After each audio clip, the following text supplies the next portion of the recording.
on is this Rome Statute, which brought into being the International Criminal Court in 1998.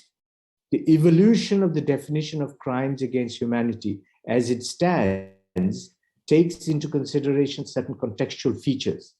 This is evident in its numerous iterations in various international legal instruments. However, under customary international law, these crimes no longer need to show a nexus with an armed conflict, as it was once required in the Yugoslav tribunal matter proceedings, or a discriminatory intent, as was required with the Rwanda tribunal, except when elements of persecution or state or organizational policies are in question, although in most cases, such elements will likely be present. Unlike other human rights violations, war crimes do not engage state responsibility, as we have already mentioned, but rather they engage individual criminal responsibility arising out of the commitment of certain underlying offenses. And my colleague will expand on this further. So, to take over and to take us through the remaining slides. And then my colleague Aziz will come in. So over to you, Shafqat. Thank you. Thank you, sir. Hello, everyone. It's lovely to be present with everyone here today. So, sir mentioned that we have now moved into definitions based upon the Rome Statute. And the reason that the Rome Statute, Article 7, is so important is because it gives us now probably the most comprehensive and most detailed analysis of what crimes against humanity could look like. To that effect, there are a few things that we need to keep in mind as we move forward. First and foremost, I think it's important to recognize that typically with crimes, there are two elements about it. So there is the actus reus, which is the conduct element. And that typically means that you have to have actually committed the crime. There has to have been an offense. So in the Rome Statute, those are laid out as the underlying offenses, as we'll see in the next slide. But the other side of this is the mental element, the mens rea, where there has to be a certain level of an intent. That is to say that the perpetrator of the crime needs to have either some sort of knowledge regarding the crime, the commission of it, and they need to have intended to some degree for that crime to have been committed. The last thing in relation to crimes against humanity that I think is particularly important is that this takes into account the element of the context. So context is quite relevant. What we mean by context in this case is that you've got the crime against humanity that is perpetrated has to be committed as a widespread, systematic attack against a civilian population. And it has to be in furtherance to or in furtherance of a state or organizational policy. And we'll expand upon this as we go ahead. But bear this in mind as we move forward. So we're going to look at the underlying offenses first. In front of you, you will see that the expansive list that we were talking about, the expansive list of different sorts of crimes that can fall under the underlying offenses portion of crimes against humanity.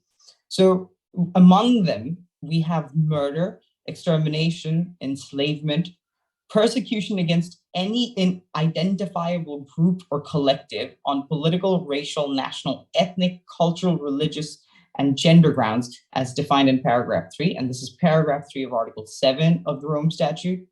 Deportation or forcible transfer of population, as we've seen in the case of the Rohingya individuals who were forcefully pushed out of their homeland. Imprisonment or other severe deprivation of physical liberty in violation of fundamental rules of international law.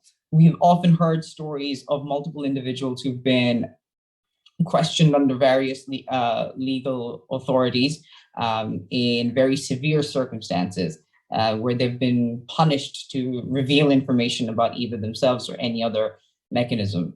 Torture, we've, I think, broadly come to an understanding of what that could mean.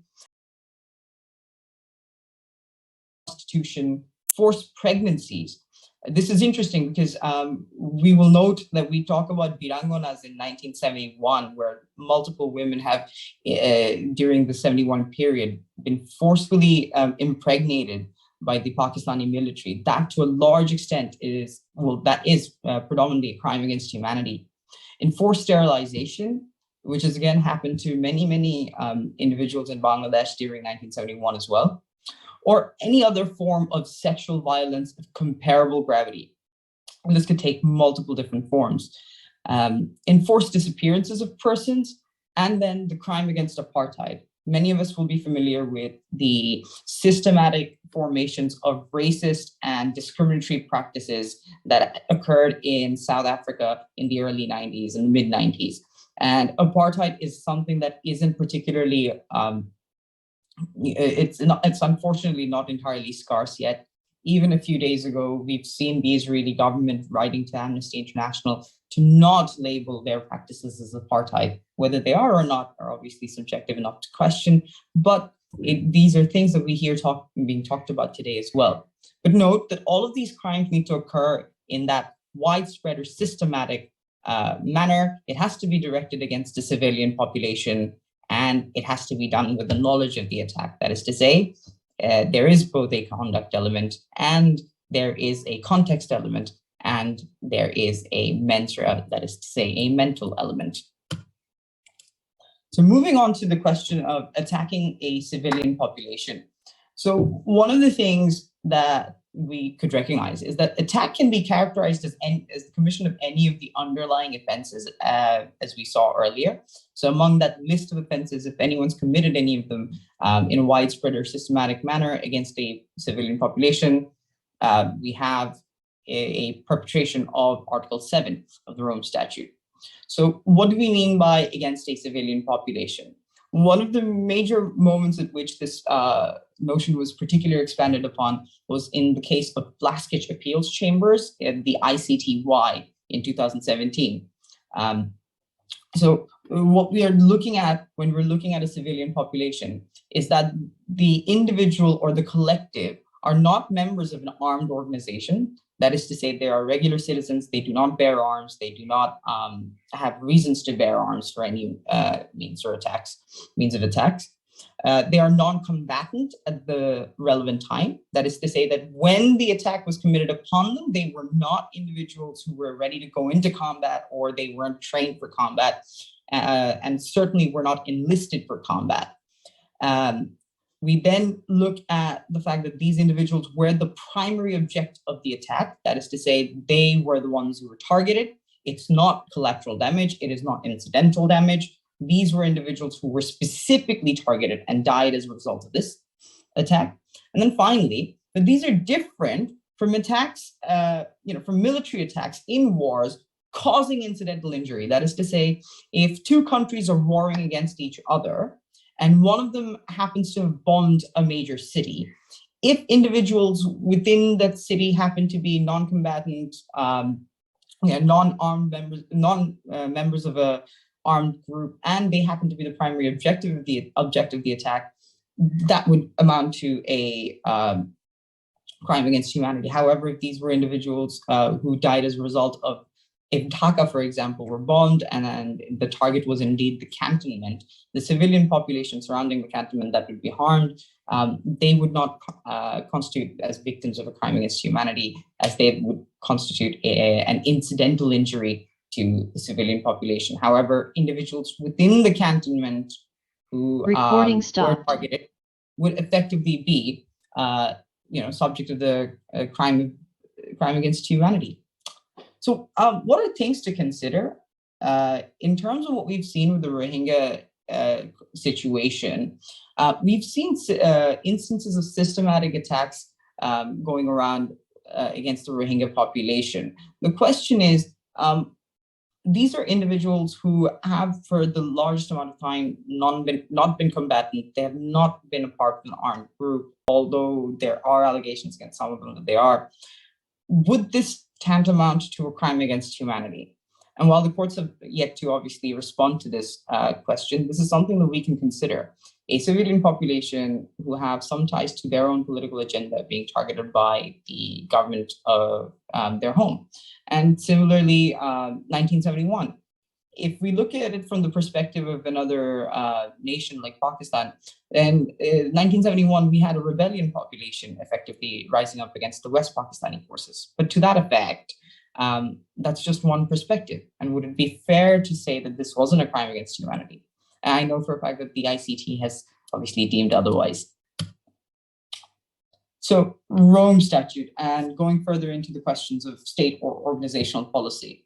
So that is to say that the individual or the policy being targeted as a perpetrator of crime against humanity, they have to be a policy creating entity that have the capacity to infringe upon basic human values. That is to say, if I want to commit a crime against humanity, I have to literally have the ability to commit a crime against humanity in that widespread and systematic order. And that is to say that I have to have resources to that level. The next thing that we have to recognize is that the policy does not have to be formal. In a number of instances, Pakistan's discriminatory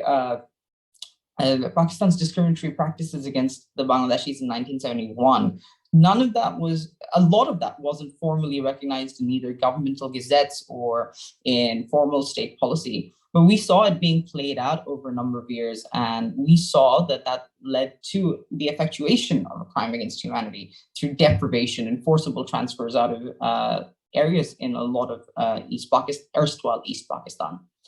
To that effect, we look at the Rohingya situation, where deprivation of certain resources over a number of years, certain rights given to that population over a number of years, has effectively led to what could be tantamounted as a crime against humanity. Recording in progress. So the argument here in this case is that even though there isn't a formal statement of a crime against humanity, this can still nonetheless be the case. Finally, the policy can be attributed to the state, even if it is not formed at the highest levels of state machinery. That is to say, if there were individuals at a lower ranking level of the government, they were committing crimes, that would still amount to an identifiable state policy, particularly in instances where the state or the leaders of that entity did not take measures or steps to prevent this from happening. This comes from the principles of a chain of command and or responsibility. So in order to better expand upon that, let's take into consider a few things, right? If your subordinate commits a crime while undertaking an assigned task, to what extent is anyone responsible? In light of the crimes committed by the collaborators during 1971, to what extent was the Pakistani military or the Pakistani government responsible? In light of individual actions of the Myanmar juntas, to what extent is the central military force or the government of Myanmar responsible? And in doing all of this, to what extent can we identify these instances as being crimes against humanity, and therefore not only charge individuals, but also consider the effectuation of policy at a state level? So considering the nature of the crimes committed against the Rohingyas as well since 1940s, there are a number of things that we can identify as being clearly discriminatory policies against an ethnic and religious group over a number of years, and one that the government and individuals at highest levels of the state machinery have been entirely aware of, but have not taken any responsibility to either curb or to stop. In fact, many of us will know that famously Aung San Suu Kyi denied the act of genocide in Myanmar. She has, in many instances, denied the act of any sort of illegal activity in that area. And that is particularly problematic because we recognize that the courts have seen it some other way and that this individual has now seen it some other way. To that effect, I invite you all to consider the levels of which crimes against humanity can be formed and the number of times that they have occurred in human history where state or leaders of state have washed their hands of responsibility and left the rest to toil. So what do I mean by widespread or systematic attack? Lord knows I've mentioned it a number of times. So there haven't been any numerical values set upon these things. So when we say widespread, we usually just mean large scale in nature, in that you are targeting effectively a large civilian population. And there have been a number of cases of the ICC that have opined on the matter. But the idea that we mostly abide by now is that there is no numerical threshold, but numbers relative to the population could effectively play a hand in being considered, in the sense that if the population exceeded, say, 1 lakh, 2 lakhs, chances are maybe about elimination of 20%, 10% could amount to a widespread commission of an attack. With regards to a systematic commission of an attack, the identifier in this case happens to be the organizational capacity. So to what degree is the commission of the act organized? To what degree has it been premeditated? The more that there is an improbability of randomness, the more likely it is that it is considered systematic. That to exemplify, we can look at the attack on the Rohingya population on the 25th of August in 2017. One of the hallmarks of this fact is that there have been rumors for a number of years that this was supposed to happen, or this was premeditated in many ways. The fact that there have been specific steps laid within the governmental command chain to enact this particular action, or could have does in many ways explain its systematic nature. Similarly, if you look at something as like the instance of the Operation Searchlight, the fact that there was an understanding of where the Buddhishivis would be on the night, an identifier of who they were, there was some sort of planning involved, allows us to recognize that this was indeed a systematic attack. So for a crime against humanity to effectively exist, it has to have both these elements of widespread and being systematic. Next thing that we'll talk about is mens rea. That is to say, the mental element of what we've been discussing. So we've looked at the contextual portion. We're now looking at the mens rea element. With regards to the mens rea element, we need to recognize that the individual has to have had some sort of intent that the attack or the offense would have taken place. That is to say, the individual either knows that there will be an attack, that they know that their conduct could be a part of an attack, or that they intended for their conduct to be a part of the attack. What is interesting to recognize is that in the ICC, and the courts have now opined on the fact that in many instances, there are questions of whether the individual should have known. So if you look at the second point on the left-hand side of this presentation, it says the accused knows that their conduct is part of an attack. That is to say, that if you can somewhat surmise that your conduct will lead to the commission of a crime against humanity, it is your job to then speak up. But to that effect, the accused does not necessarily in any case need to have specific knowledge of wider state policy. In 1945 and further down into 1946, many individuals who have been part of the SS or part of the Nazi government's accounts segment even have been tried for basically giving opportunity or making it easier for the Nazi government to carry on the crimes that it did.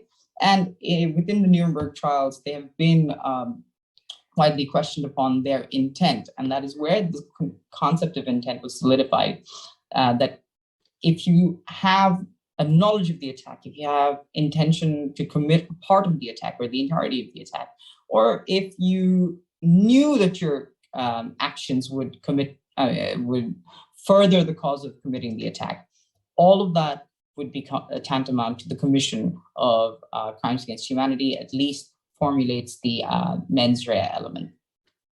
So things to consider: should the accused have known about the resulting consequence of their action? That is to say, if someone is committing a particular crime upon the orders of their superiors, or if they are committing an action upon the orders of their superiors, should they have known that this tantamounts to a crime against humanity, or should they have known that there was a widespread or systematic nature to this that would then result in this being identified as a crime against humanity.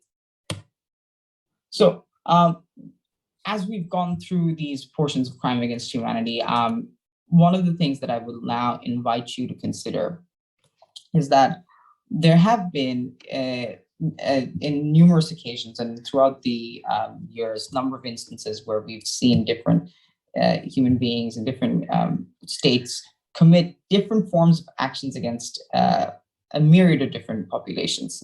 Our question today, or at least the question I think that relates most pertinently to our discussion, is to what degree do we see each of these crimes as significant harm, and to what degree we believe that they need to be actually taken into court and assessed upon. To the effect that the ICC or any of these major courts have talked about it, there have been developments on this matter for numerous years. And with the recognition of the fact that many individuals tend to weigh in on what can and cannot formulate a portion of the Rome Statute or a discussion within the Rome Statute, we recognize that this is going to be, for the longest time, a rather evolving segment of international law. To the effect that Manzoor sir previously mentioned, there have been many, many cases that have been in the ICC for a very long time, some having crossed decades of discussion. It is important for us to, again, consider the influences of different states at different levels and how crime against humanity as a definition is evolving, as a prosecutable event is now evolving as well. I will invite you to consider instances in 1971, compare them to instances of the Rohingya situation, where you have individuals in the Rohingya camps effectively claiming that they've had crimes against humanity committed upon them, whereas you'll have on the other end the Myanmar government, who not only are not part of the Rome Statute, but have vehemently gone ahead and ignored the Rome Statute's demands for jurisdiction, and has in many instances gone ahead and denied the commission of any sort of crime against humanity. On that note, to be a bit clearer, sir.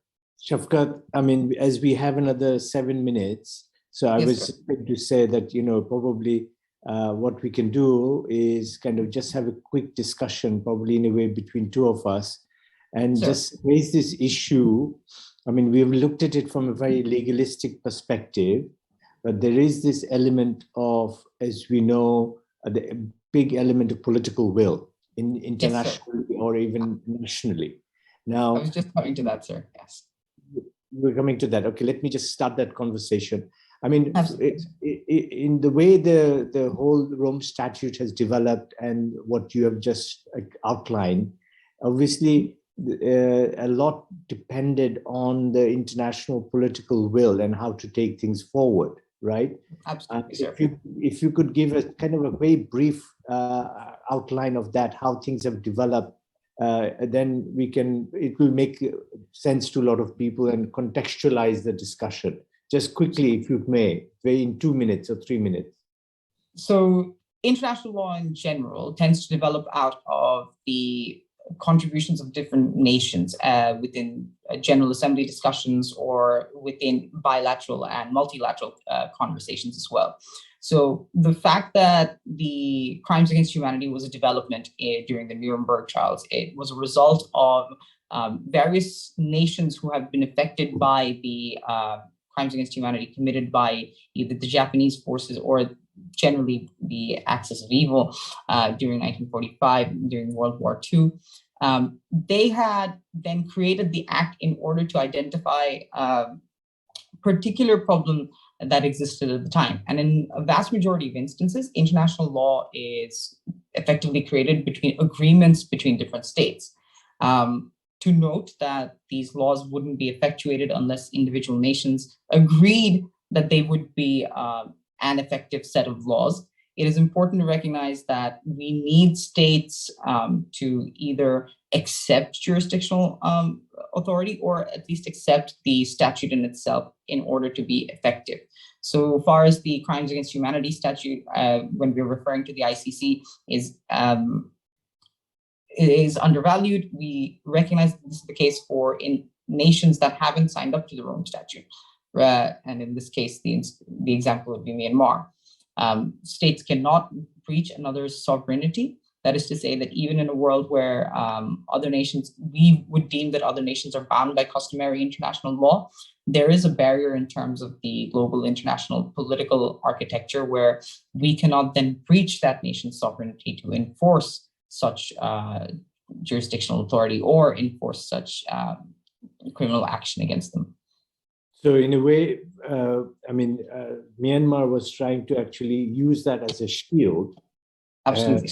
When they committed those crimes, as let's put it as crime for the time being, and therefore they wanted to deflect the statute, Rome Statute, but unfortunately for them, it didn't work because the interpretation given by the court, as we've mentioned, when the matter was taken up by the prosecutor of the International Criminal Court, interestingly prosecutor, not anybody else, that matter was argued and was given a green light.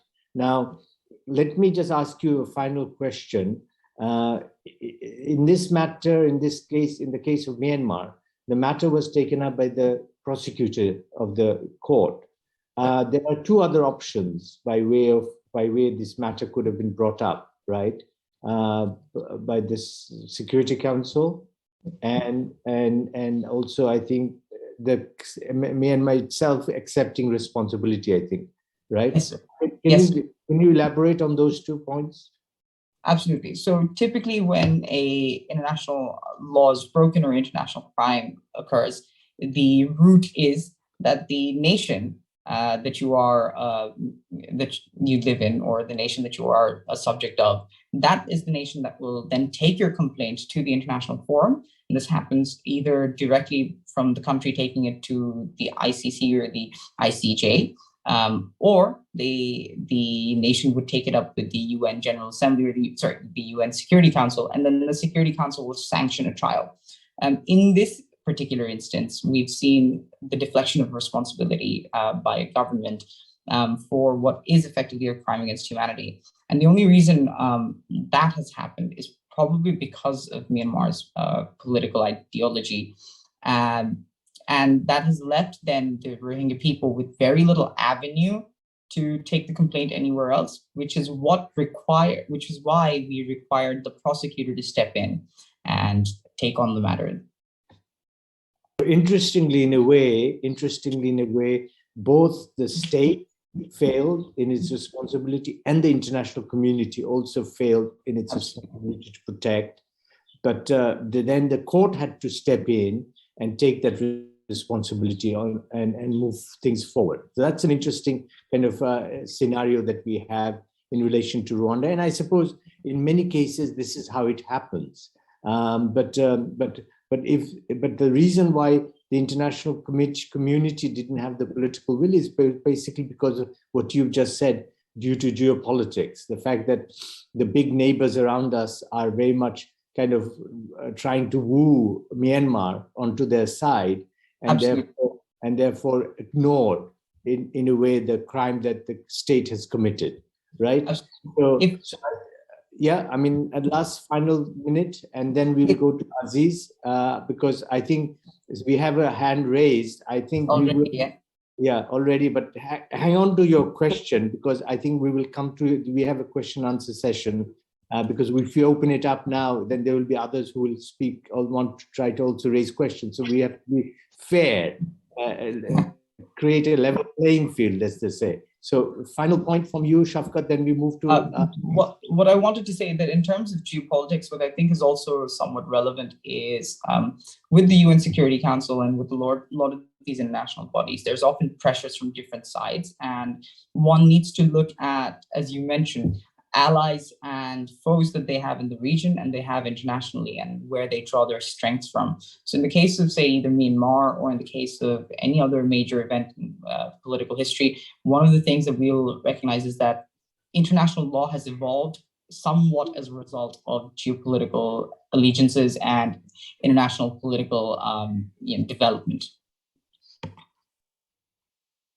Thank you very much. Thank you very much. Now I'll move to Mohammed Azizul Haq. He is our research associate based in Kutupalong, Ukia. Is one of our researchers, a very knowledgeable person who can also speak the Rohingya Recording dialect, stopped. the language, and he will try to relate some of the principles that we have talked about and share with you the experience of the Rohingya population, the refugees who actually moved out of Myanmar, যারা চলে আসছেন, শুধু খালি এই 17তে না, but এর আগেও অনেকে আসছেন আমাদের দেশে মিয়ানমার থেকে, ওভার দ্য গত 20 বছর 25 বছর Recording in progress. অনেকেই আসছেন, অনেকেই আমাদের এখানে আসছেন। সো বাট দ্য লেটেস্ট যে গ্রুপটা আসছে প্রায় 1 মিলিয়ন, আন্ডার 1 মিলিয়ন, এটা একটা বিরাট বড় গ্রুপ, এবং এটা এনাদের উপর প্রচুর অত্যাচার হয়েছে, এবং এনাদের সাথে আমরা কাজ করছি এবং অন্যরাও কাজ করছেন, কিন্তু আমাদের কাজটা অনেকটা রিসার্চ ওরিয়েন্টেড, অ্যাডভোকেসি ওরিয়েন্টেড। আমরা প্রজেক্ট নিয়ে কাজ করি না, বিকজ আমাদের we are part of a knowledge institution, we create knowledge. So Aziz, আপনি এখন একটু যদি বলেন আপনার এক্সপিরিয়েন্স, এবং আপনি যদি রিলেট করেন, আপনি যাদের কথাবার্তা শুনেছেন ওনারা কি জিনিসপত্র নিয়ে আসছেন, কি এক্সপিরিয়েন্স নিয়ে আসছেন, এবং এই শাফকাত আমি যে আলাপটা করলাম সেটার সাথে যদি আপনি একটু রিলেট করতে পারেন এক্সপিরিয়েন্সটাকে, that will be very good. Thank you Aziz, ধন্যবাদ। Thank you, sir. Thank you so much, Shafkat, and good morning, good afternoon, dear audience. It is actually very much interesting discussions what we are hearing from you. So I would like to share some of the experience what Munzo sir already shared with us, that last year, in the late last year, 2021, we had a short course with some of Rohingya learners and also some learner from the host community. So it was a sociology class by the support of one of the famous professor from Elon University. His name is Thomas Sekoro. So we were trying to understand what happens during the while Rohingya are in Myanmar, why they have been forcefully displaced, what happens in their day-to-day life. So they have shared a lots of stories about their personal life, social and community life. And interestingly, we have written a book. You can saw the name. It has been published from the Amazon. We have tried to understand their underlying causes of conflict and how they have been displaced to Bangladesh and several parts of the Bangladesh. So what we have understood is the event, what happens during 2017. It's not a very much one-day project. It's not happens all a spur of the moment. It has a very legacy. One of the big problem is the toxic othering. Toxic othering means the extreme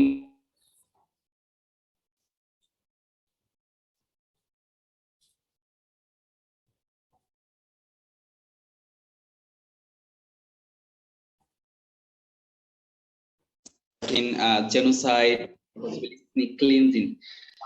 So they have shared that in 1942, when the Myanmar has been independent, they have observed that the equal treatment for all groups of people, some small level discrimination and slavery are taking place by especially the Burma group of people who are the majority ethnic group. They are Buddhist, but they think that they have the power, they have the only rights to rule the country. So such sense of ethnocentrism has been created a divided society. Nevertheless, on that time, the leader of the Myanmar was a kind of very much inclusive, and they didn't experience large level escalation of any violence. But in 1972, General Ne Win took the power, and they have experienced a huge level of changes in their society. So they have listed the number of ethnic groups. They have identified 144 small ethnic group of people, and they have shortlisted them into 136. Later, they excluded Rohingya from that groups. That has been a kind of the bone of contention and leads the different kinds of discrimination and some other crimes against Rohingya, because they do not belong to Myanmar. They are not our listed people. So such sense of exclusion among other group of people, especially Burman people, helps them or intoxicated them to operate any kinds of crime against Rohingya people. In 1978, our learners are sharing that they have heard operation had taken place. The name of the operation was the Dragon King. After the 1971, when Bangladesh became independent, they have seen some people went from Bangladesh to Myanmar. Of course, they returned to Bangladesh. But in the name of such migration, then General took a very adverse decision against Rohingya people. And they said that the dragon will eat all the Myanmar. In such way, huge level of migration took place. Many people tried to flee from country to another country, but border was very much restricted, and a large number of people took shelter beside the beach area, Akia beach area, and later government make a camp. We call them internally displaced camp in Myanmar. But very massive level changes took place, very constitutional level in 1982. They have changed the constitution and they they called Rohingya illegal migrant from Bangladesh and some other country, and they started to exclude people from government job.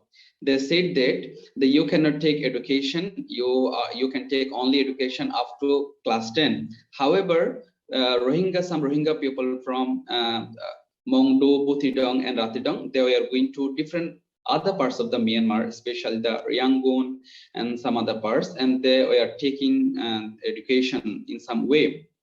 But they were not able to get some kinds of certificate. But professionally in such way, it is going on. However, in 1992, they also experienced another big level of escalation of crimes. And many people came to Bangladesh and then they returned, but a small number of people also still remaining here in Bangladesh. How they have been remain? There's another story. In 1992, when government was taking and UNHCR also taking steps to send them back to Myanmar, some people were thinking that Myanmar is not our solution because we will not get any kinds of protection, security in Myanmar, because without having our rights and mandate from government that we will enjoy certain civic opportunity, then they protest to return. And finally, government detained them in Bangladesh. They created another kinds of identity. And finally, they got a big chance to stay here in Bangladesh illegally in the name of Rohingya refugee in Nayapara and Putpalong camp area. However, in 2012, they have experienced a big number of problems. There was a small incident in Akiap area. Akiap is the Portland area, where 12 people, Tabligh Jamaat people, may come from different parts of Myanmar, and they were returning from Akiap to another parts. But unfortunately, in a way, they have been attacked by the extreme Rakhine people, and many of them died. And the pictures of such vicious attack has been spreaded all over the Arakhine area. That has been inflamed many Rohingya people as a voice against such crime, because it has been very much emotional attachment to the crime. And then when many people were gathering in a Juma prayer to say something against such misdeed, against the brutal attack, and then military come to attack them. Such kinds of small escalation spread throughout the northern Rakhine area, and that was the starting points of the big exodus that also continued to 2017. So in 2017, it was not only one-day project. What I said, they see it has a very interconnection and legacy with their previous activity, and it is a very much systematic operation against the people. So in 2017, they saw a sudden attack in one police area where a number of police person have been died. But in the name of such extreme diet, they have taken a massive operation against Rohingya. So the style of the attack was very much different from different parts of the area. Some people said that a group of military suddenly came to their village and they started to fire randomly here and there. They were detaining large number of people to the different parts, and they are also killing in front of some people. They have experienced many small little kids also throwing to the fire, you know. And whenever they have started attacking the villages, many people were fleeing only to save their life. They left their all belongings to their villages.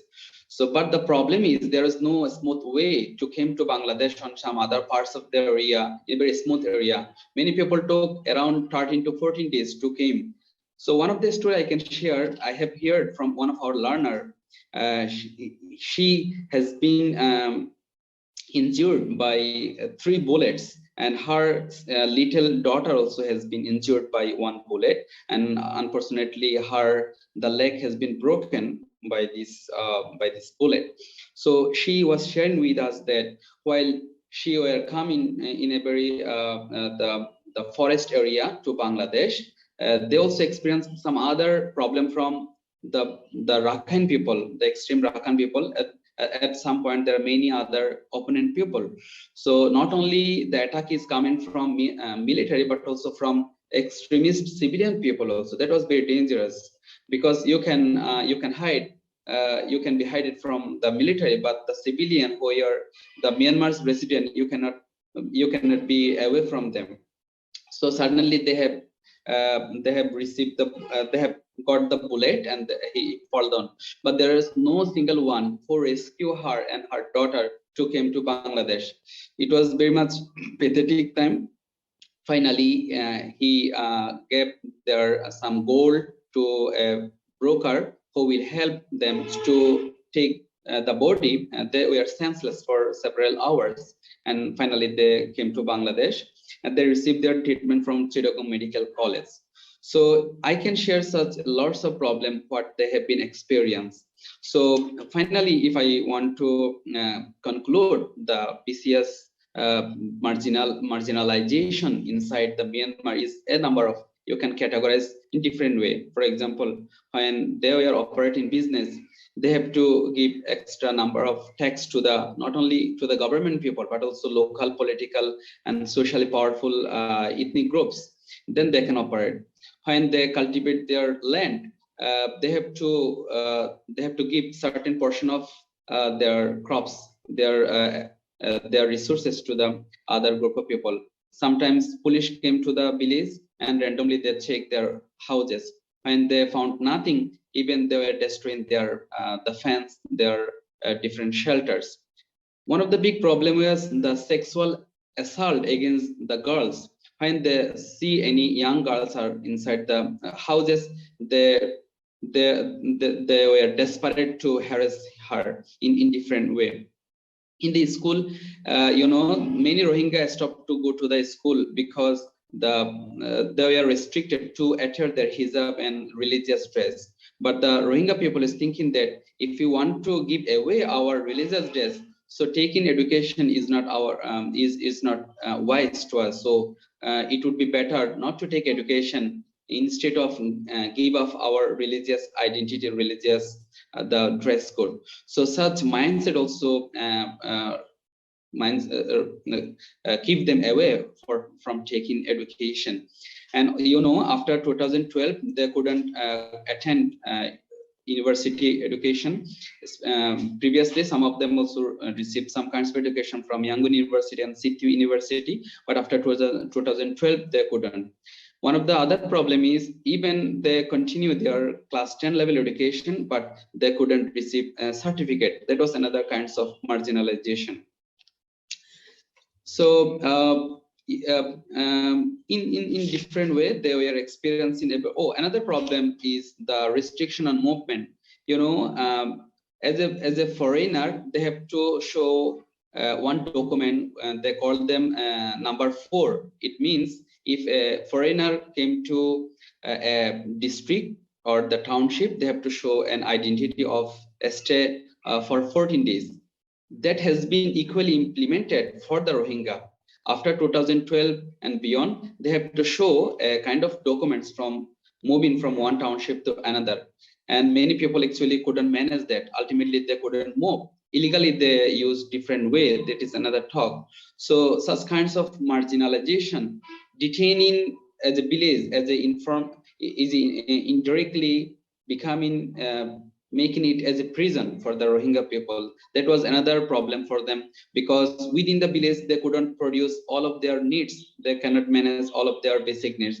So ultimately, they were remaining inside the village as like a prison in the Myanmar. So thank you so much for hearing me patiently. I think if you have any question, I can answer from my experience, what I have listened from my students and Rohingya friends in Cox's Bazar. Thank you. Thank you, Aziz. Thank you very much for giving us that very practical but heart-wrenching account of some of the refugees who've come over and their experience in Myanmar. So thank you very much. So we start our question and answer session. So I see first hand, which was already there some time back, Mr. Rehan. Recording stopped. If you may put your question, Mr. Rehan, thank you. Thank you so much, sir. I'm Rehan. Recording in progress. Sir, I'm really delighted that you have given a good speech, sir, at the introduction wise, and then Mr. Shafkat Hassan, he has also given a good experience and good presentation. And I also thanks to Mr. Azizul Haq for his sharing of experience. First of all, sir, first question to Mr. Shafkat, sir, that are we, sir, that much did we take that much initiative to know the international world through our media, as you are working for last 8 years, sir, as you said, Center for Peace and Justice, this is the Rohingya issue, the thing you are working now. Did we involve the whole international media that this much crime against humanity happened in Myanmar, and that's why this 1.5 million people has already fled away from their own places?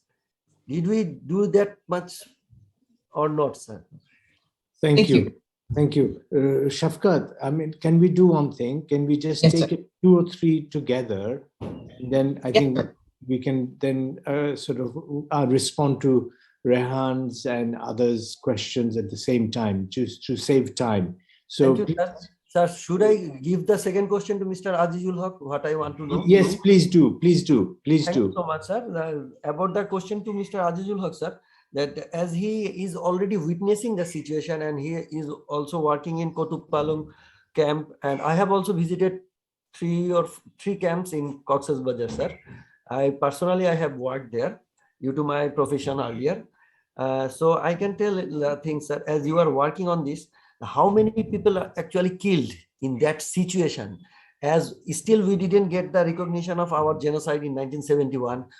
Both the presenter has already given the example of our 1971. I just want to know, sir, from your side, last 8 years, the way you are working, did we collected how many people already killed? Because the whole number of the Rohingya people, sir, maximum are in our country now. So we can presently we can actually know that how much people is already genocided in Myanmar. It will help in future, sir. I am true, sir. One.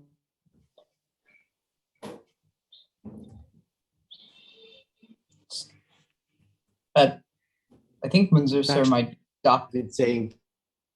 Sure.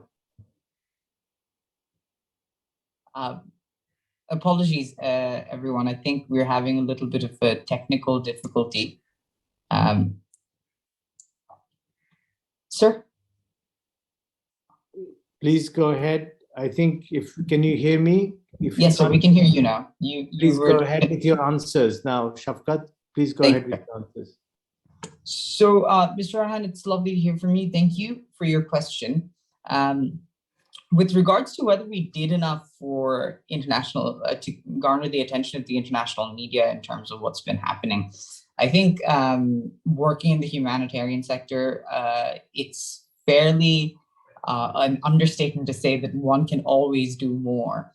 And to that effect, we've done enough we've done as much as we could, and we continue to strive to do more to draw attention to what is effectively a very important cause for a large number of individuals who've found themselves suddenly effectively stateless. We have drawn the attention of international media. At least CPJ, I know, has hosted multiple conferences that have been aired in media. We've published our reports. We've talked about this on multiple fronts. We've been working with national and international allies on the matter as well. We've been trying to garner as much attention as possible. CPJ has developed a wonderful relationship with the Asia Justice Coalition, the International Commission of Jurists, and we've been constantly working to make the problem a lot more visible. And this has been on since 2017, quite prominently so in our 2019 conclave, which we hope that we'll be able to host again at some point. Apart from, in fact, CPJ as well, the Bangladeshi government has spoken about this on multiple international stages. We have tried to gain attention towards the Myanmar situation because at the end of the day, this is a humanitarian crisis, and we all owe a duty to make sure that this is responded to. The international community, in many ways, however, as much as we might scream and cry for them to listen to us, it is not upon us, or it is not our impetus to force them to listen to us. They have to be willing to lend a ear, and many of our allies have. I'm not going to underplay that, but there is a lot more that can still be done. And we continue to scream into a void if necessary to gain as much attention as possible. And at least I can say that CPJ will continue its good work in standing beside our Rohingya friends and standing in trying to at least garner attention to this particular issue. Shafkat, I mean, in terms of the next question, the figures, I mean, there are certain reports that we know of which give these figures. Do we have an idea? Aziz can also step in, but do you have some idea about the reports, what the reports are saying? In terms of the actual commission of genocide, because there are two parts of the problem here. So there's a number of individuals who've been forcibly transferred into Bangladesh, and we have somewhat of an understanding of what that number looks like. So many have stated it's about 1.2 to 1.5 million. With regards to the Commission of Genocide, however, it's a lot more difficult, not only because it poses a definitional challenge in terms of what tantamounts to genocide, because the argument has been made that the forcible transfer or effective killing to push people out of a particular location, that can amount to genocide. Ethnic cleansing in many instances, in many different courts and iterations, have amounted to genocide. But I think the bigger challenge is the fact that there have been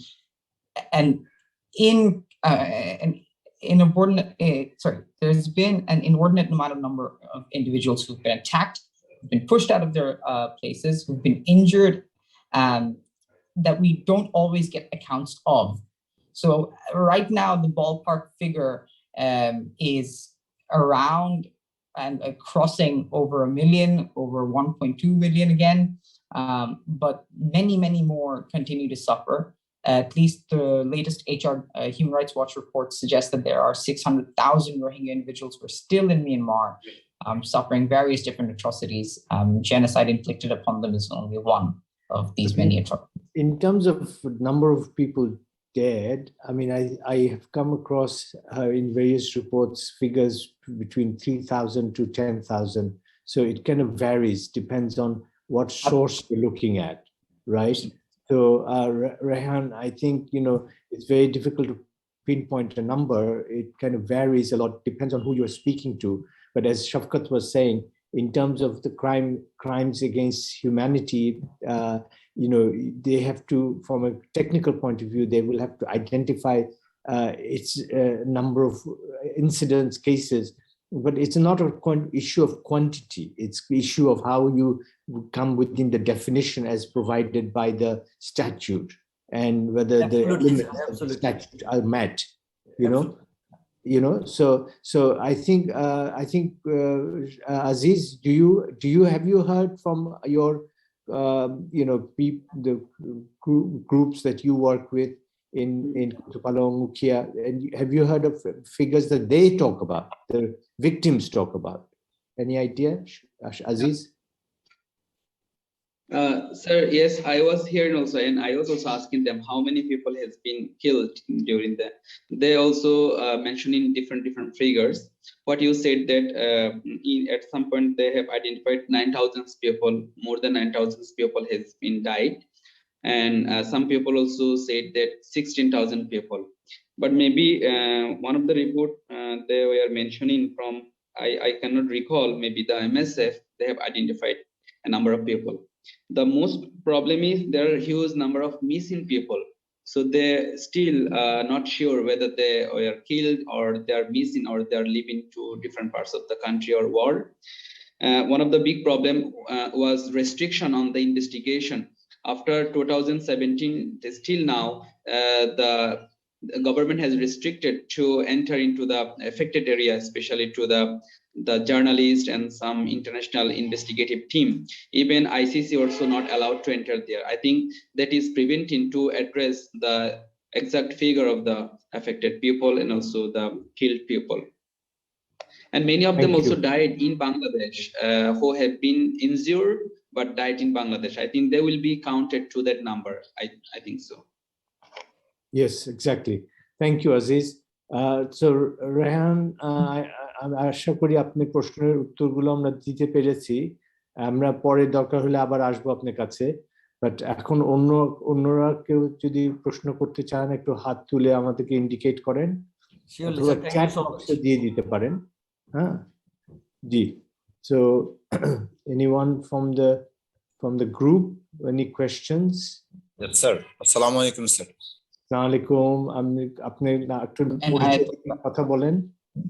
Sir, this is Inayatullah, sir. Thank you very much for your nice presentation, sir.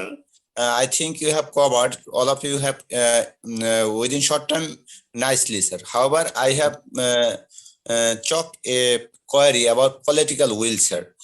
As at the very beginning, Barrister Shafaqat Hussain has told just briefly that the crime against humanity, the court document is Nuremberg Charter and Nuremberg Tribunal judgment and Rome Statute, and in that context he told about the nexus to armed conflict. Basically,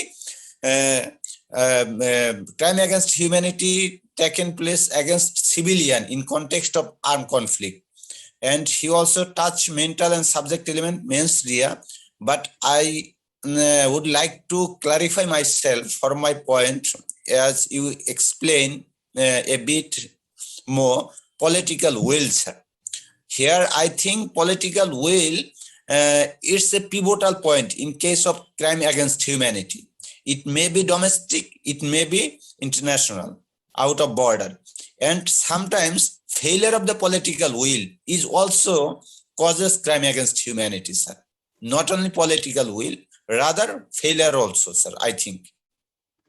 I think that's a very good point, Muhammad Inayatullah. That's a very good point.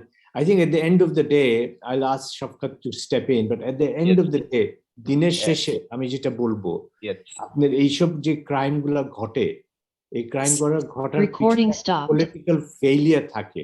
Recording in progress. এই সরকার বা যদি একটা regional body বলেন বা UN body বলেন, ওরা যদি ওদের কাজ ঠিকভাবে করতে পারে কালেকটিভলি, একসাথে মিলে, তখন কিন্তু এই জিনিসগুলা ঘটার চান্স খুব কম হয়ে যায়। চান্সটাই হয় না, অপরচুনিটি গুলোই হয় না।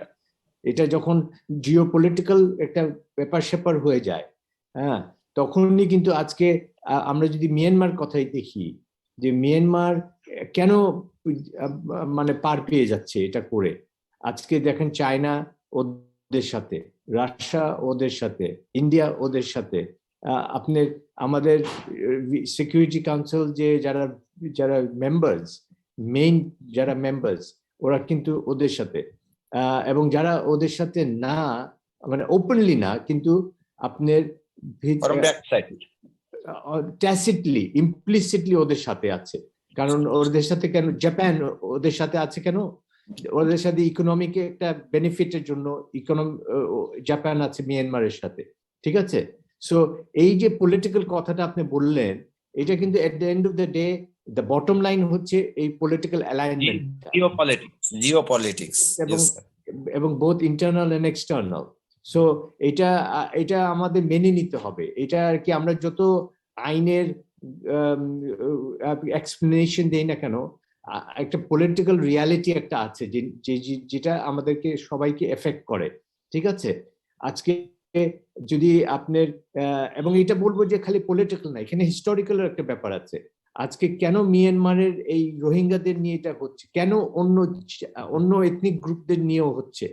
কারণ মিয়ানমার হিস্টোরিক্যালি আপনার নেশন বিল্ডিং এক্সারসাইজ, যেটা বলি আমরা নেশন বিল্ডিং এক্সারসাইজ, হ্যাঁ, যে একটা দেশকে করতে হলে কি কি করতে হয়, সেই নেশন বিল্ডিং এক্সারসাইজ কিন্তু মিয়ানমারে হয় নাই। আপনি প্রথম থেকেই যখন ব্রিটিশ কলোনি যখন ছিল, তারপরে ইন্ডিপেন্ডেন্ট হলো, ওদের কিন্তু ওই স্টেট ইনস্টিটিউশনস গুলো ওইভাবে ডেভেলপ করে নেয়, এবং একটা অংশ আর্মি মিলিটারি খুব পাওয়ারফুল হয়ে এই দেশটাকে চালাচ্ছে। এবং সেটার জন্য কিন্তু দেখেন আজকে খালি রাখাইনে না, আজকে কিন্তু মিয়ানমারের অন্য জায়গায়ও কিন্তু ভীষণ সমস্যা হচ্ছে, এবং অন্যরাও কিন্তু সাফার করছে, রাইট? সো এটা হচ্ছে একটা political and nation building failure আমি বলবো এট the end of the day, আমার যেটা আন্ডারস্ট্যান্ডিং। বাট শাফকাত, আপনি একটু যদি অ্যাড করেন এটার সাথে, তারপরে আমরা চলে যাব স্বর্ণালীর কাছে, স্বর্ণালী তত্ত্ব ওনার কাছে চলে যাব। Thank you. Sure. So I entirely agree with you. With whenever there's a law that's enacted, or whether it's international or domestic, one of the things that we need to recognize is that it's only valuable if it can be effectuated. And the only way it is effectuated is through power that is enforced by either the government within a domestic framework or the international government within a larger framework. The fact that the international entities like the UN or the others have not yet made a move shows an evidence of a lack of political will entirely. And the reason we understand this is because we know who the allies are, we know who's working where, and we know that there haven't been any pushes to make sure that perpetrators of these crimes against humanity at this international level, particularly in this case, have not been yet brought to any courts in order to face their trials. The best we've got is universal jurisdiction coming out of Argentina. But beyond that, we haven't seen much action. But we hope that things will turn. And এটা শুধু black and white picture না, আমি এটাও বলি যে অনেকে কাজ করছে এটাকে, এই জিনিসটাকে, এই প্রসেসটাকে সামনের দিকে নিয়ে যাওয়ার জন্য। নন প্রফিট অর্গানাইজেশন বলেন, অনেক দেশ অনেক কিছু করছে। আপনি স্ক্যান্ডিনেভিয়ান কান্ট্রিজ গুলো কিন্তু খুব অ্যাক্টিভলি কাজ করছে, কানাডাও খুব অ্যাক্টিভলি কাজ করছে। বিহাইন্ড দ্য সিন অনেক ইউরোপিয়ান দেশগুলো, ইউকের মতো দেশ কাজ করছে। So it's not black and white.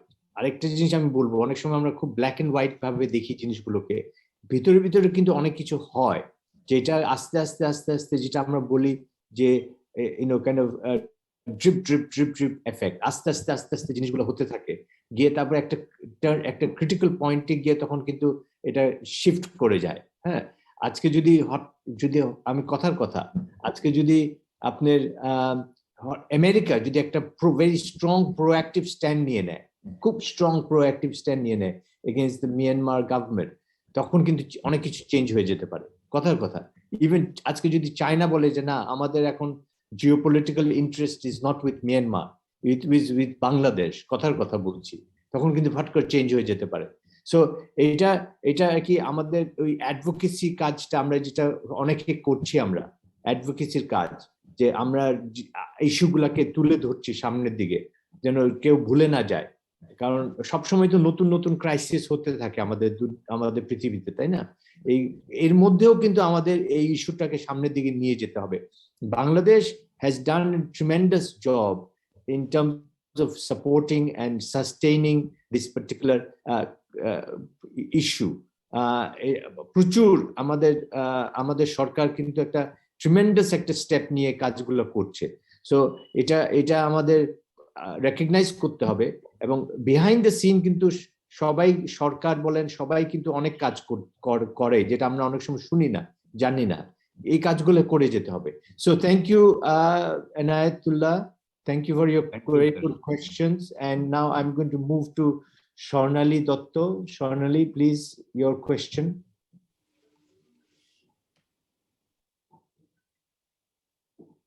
Swarnali, শুনতে পাচ্ছেন? ওনার ডিভাইসে সম্ভবত প্রবলেম হতে পারে স্যার। মিউট করা আছেন। She's not muted, sir. Oh, she's not muted? Oh, okay. It might be her mic. Apologies, Miss. Could you type out your question in the chat box? আপনি chat বক্সে type করে দিতে পারেন আমাদেরকে প্রশ্নটা। Type করে দিতে পারেন, আমরা প্রশ্নটা নিয়ে বলবো। আর আপনি যদি আনমিউট করতে পারেন বা আপনি যদি এখন টেকনিক্যাল সমস্যাগুলো যদি হয়, আপনি যে কোনো সময় আমার প্রশ্নটা করতে পারেন আমাদের কাছে।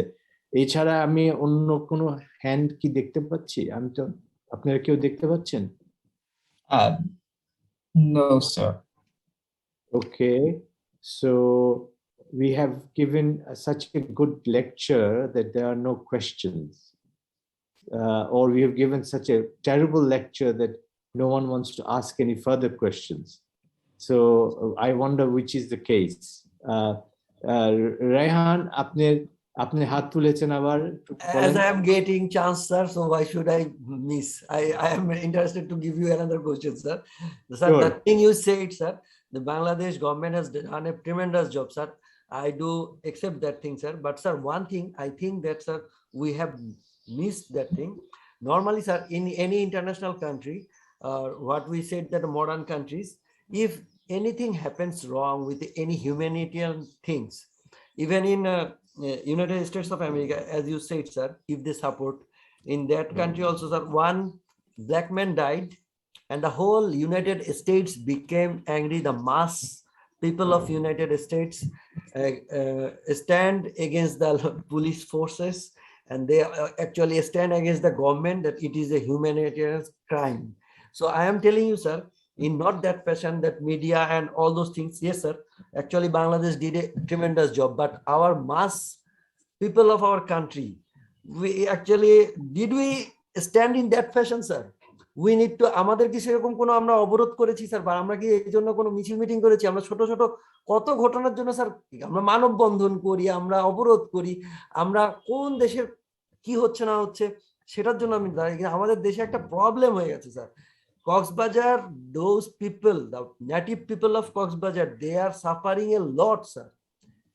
But actually, sir, did we stand in that fashion, sir? I actually wanted to know in that fashion also, Good sir. question. Good question, Rehan. Good question. আমার মনে হয় যে একটা জিনিস বলবো যে বেসিক্যালি আমাদের লোকাল যারা রেসপন্ডার্স আমরা যেটা বলি, ওনারা যখন রেফিউজিরা যখন আসলেন তখন কিন্তু ওনারা একটা হিউজ একটা রোল ছিল। আমি অ্যাকচুয়ালি বাই জাস্ট কোইন্সিডেন্স আমি ওই August 25th of August 2017 I was in Cox's Bazar. Not because I was expecting the refugees to come, but I was just there. এবং আমি কিন্তু কয়েকদিন ওখানে ছিলাম। আমি যখন ওনারা আসা শুরু করলো, আমি দেখেছি যে কিভাবে আমাদের লোকাল রেসপন্ডার্স, এটা আজিজও বলতে পারবেন, কিভাবে ওনারা একেবারে ঝাঁপিয়ে পড়লেন ওনাদেরকে হেল্প করার জন্য। ঘর দরজা টরজা ঘরে খুলে দিলেন, মাঠে জায়গা করে দিলেন, খাওয়া দাওয়া করে ঠিকঠাক করে দিলেন। আমাদের কিন্তু দেশের ভিতর থেকে অনেক জিনিসপত্র তখন গেছে ওখানে। ইনিশিয়ালি কিন্তু আমাদের কিন্তু একটা খুব একটা স্ট্রং একটা রিয়াকশন ছিল, পজিটিভ রিয়াকশন ছিল। এবং আমি বলবো যে রেহান, আমি বলবো যে আমাদের কিন্তু খুব টলারেন্ট ওয়েতে আমরা কিন্তু অ্যাকসেপ্ট করে নিয়েছি আমরা লোকজনকে। এটা আপনি বলতে পারেন যে আরেকটু বেশি করা উচিত ছিল, but at the same time আমরা এটা নিয়েও একটু স্টাডি করেছি যে ওনারা আসাতে আমাদের হোস্ট কমিউনিটির সাথে যে কি রকমের একটা সমস্যা হয়েছে, এখনো চলছে, সেটাও কিন্তু একটা মেজর একটা ইস্যু। সো আমি বলবো যে ইউর রাইট, আমরা এখন অনেকটা বোধহয় কোভিড এর কারণে হবে যে আমাদের যে রেসপন্সটা হওয়া উচিত ছিল সেভাবে আমাদের আরো ভালোভাবে হওয়া উচিত ছিল, আর একটু স্ট্রং ইন্টারন্যাশনালি ইস্যুগুলা তোলা উচিত ছিল, কিন্তু কোভিড এসে তো আমাদেরকে অনেক ডিস্টার্ব করে ফেললো জিনিসপত্র। বাট ওভারঅল আমি কিন্তু আমাদের লোকজনদেরকে, কক্সবাজার বলেন, ওই রিজনের বলেন, ওনাদেরকে কিন্তু আমি খুবই করব, মানে প্রেজ করব এই যে কাজগুলো ওনারা করেছেন। সরকারও অনেকটা এফেক্টিভলি করেছেন, বিহাইন্ড দ্য সিন অনেক কাজ করেছেন। আমাদের এখন যেটা করতে হবে, যেটা হচ্ছে আগামীতে কি করতে হবে সেটা নিয়ে একটু ভালোভাবে চিন্তা করা দরকার। কারণ এই লোকজনরা তো হাট করে চলে যাবে না, ইভেন দো আমরা চাই, ওরা নিজেরাও চায়, ওরা চলে যেতে চায়, মিয়ানমারে ফিরে যেতে চায়, কিন্তু ওরা কতটুকু পারবে? আপনি আমাদের কথা থেকে, আপনারা যেটা পেপারে দেখেন, এটা থেকে আমরা কি বুঝতে পারছি, এত সহজে বোধহয় পারবে না, সময় লাগবে। কিন্তু এই যে সময়টা ওরা থাকবে এখানে, ওদেরকে আমরা কিভাবে রাখবো, এটাও কিন্তু একটা মেজর চ্যালেঞ্জ, কারণ ইন্টারন্যাশনাল কমিউনিটি কিন্তু কমে যাচ্ছে দিন দিন। সো আমি একটা স্বর্ণালীর কাছ থেকে, ওনার দত্তর কাছ থেকে একটা কোয়েশ্চেন আসছে, আমি একটু পড়ে শোনাই। Sir, I observe some internal groups, agencies who have different interests regarding returning to Myanmar. I think they always demotivate General Rohingyas. What about them? Is our government aware? So I think Shonali Dotto jeta bolchen, observe some internal groups, agencies who have different interests regarding returning to Myanmar. এটা কি আপনি নিজেদের রোহিঙ্গা গ্রুপদের মধ্যে কথা বলছেন, যে নিজেদের, ওদের মধ্যে যে গ্রুপগুলো আছে, অনেক রকমের গ্রুপ আছে যারা অনেকে ফিরে যেতে চাচ্ছে না, আপনি ওইটাই বলতে চাচ্ছেন? They always demotivate general Rohingyas. Yes, okay, yes, okay, that's right. What about them? Is our government aware? I think our government is fully aware of them, and they are dealing with it. আমাদের এখানে, আমাদের যে বিভিন্ন সরকারি agency যারা আছেন, ওখানে কিন্তু অনেক ওনারা কাজ করছেন, ওনারা কিন্তু ওনাদের কাছে ভালো ইনফরমেশন আছে এটা সম্বন্ধে, আমরা যতটুকু জানি, এবং they are keeping an eye on all this groups. ওখানে কিন্তু আপনি জানেন, কক্সবাজারে কিন্তু ইন এনি কেস একটা ডিফিকাল্ট সিচুয়েশন, ওখানে আপনার ড্রাগস এর একটা ইস্যু আছে, আমাদের এখানে পভার্টি লেভেলটাও অনেকটা নিচের দিকে, সোশিও ইকোনমিক ইস্যুস গুলো আছে, এটা সম্বন্ধে